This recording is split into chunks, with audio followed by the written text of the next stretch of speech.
So we're here with Christian. He is a teacher at IMOE, teaching at Donginchan. In the Dong. And we're here eating shabu shabu. And I guess, how's your school? Interesting. Yeah? Okay. Nice way to put it. Yeah? Lower level, you were saying? Yeah, my school, it's in a poorer area. Yeah. So my students, their families don't have a lot of money, so they can't go to Hagwon or private school after school. Right. And so their English level is about here. Yeah. Yeah. On the floor. So my 6th graders, I teach elementary. 6th graders, they understand what I'm saying. They kind of get my sarcasm. My 3rd graders, teacher what? Yeah. Yeah. Ani yo, teacher, ani. Yeah. So it's interesting. Yeah. Great. How do you find getting around the city and all that? It's so easy. Yeah. I'm from New York. You go into the city, you're dealing with the MTA, and it can be a nightmare. Yeah. The infrastructure and the transportation, everything, the buses can be tricky, but they're efficient. The train system makes so much sense. It's amazing. Yeah. And the cabs are so much cheaper here. Yeah. Insane. Definitely. Being an English major, how did you find the transition into teaching English? It's different. Yeah. Yeah. Because when I was an English major, they said, "Oh, read this book, write a paper about it." Yeah. Right? Yeah. You can do that. And here, it's teaching on language. You're looking at English from a different perspective. Okay. Than just reading it. You grew up in America, understand how language you should speak it. Yeah. But here you have to actually think about, oh, that does make no sense. That's very hard to teach. I never thought of it that way. Yeah. Because English sucks as a language. For sure, yeah. It makes sense. The biggest thing that my co-teacher is doing her master's in English, and she'll come up to me to ask help for her homework. Yeah. Christian, why does this happen? I got nothing, lady. I don't know. Yeah. So it's different because you're looking at the language itself rather than how somebody used the language in a certain context. For sure, yeah. You were saying that your theater background has also helped a lot? Oh, yes. Yeah? As a theater minor, took a lot of acting classes. So I can get up there, I have no problems public speaking as I trip over my tongue. My role is kind of the activity planner.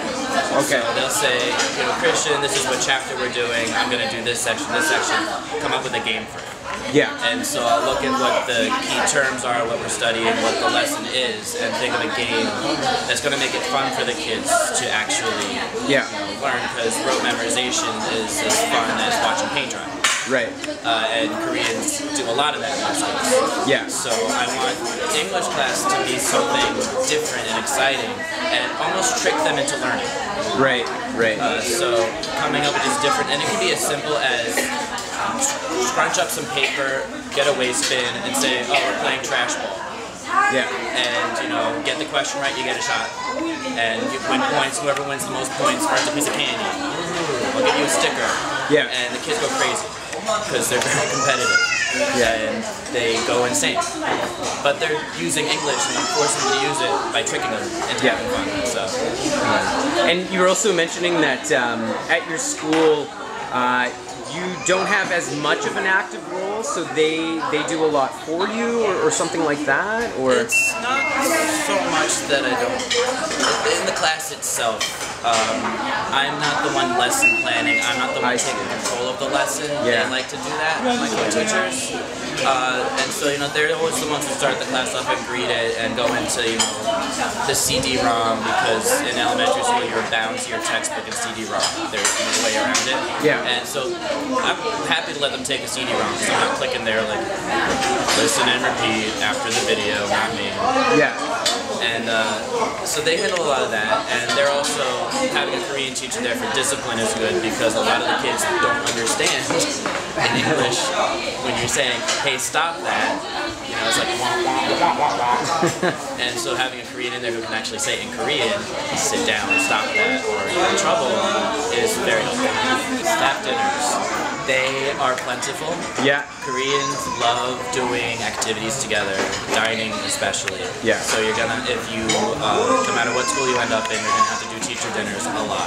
And they can be fun. I have fun at mine because a lot of alcohol involved. They love getting me drunk. And they actually are able to speak with me better when they're drunk. Yeah. As opposed to in school when they just kind of look at me and I'm gonna say, oh, that's that. Yeah. There's a certain hierarchy or very strict, rules you have to follow when dining with Koreans. They're a very patriarchal society, and elders are to be respected. So there's a certain, I'm not going to go through it now because I can't remember it all. Yeah. But there are certain things you have to look out for. If your principal is offering you a drink, there's a certain protocol you have to follow. Yeah. And it can be tricky. To an extent, as a foreigner, you get a get out of jail free card. But if you show that you're trying to learn that and trying to learn the culture, you're going to earn a lot of brownie points with your school. Cool. Awesome. All right. Well, enjoy the rest of your time in Korea. Will do.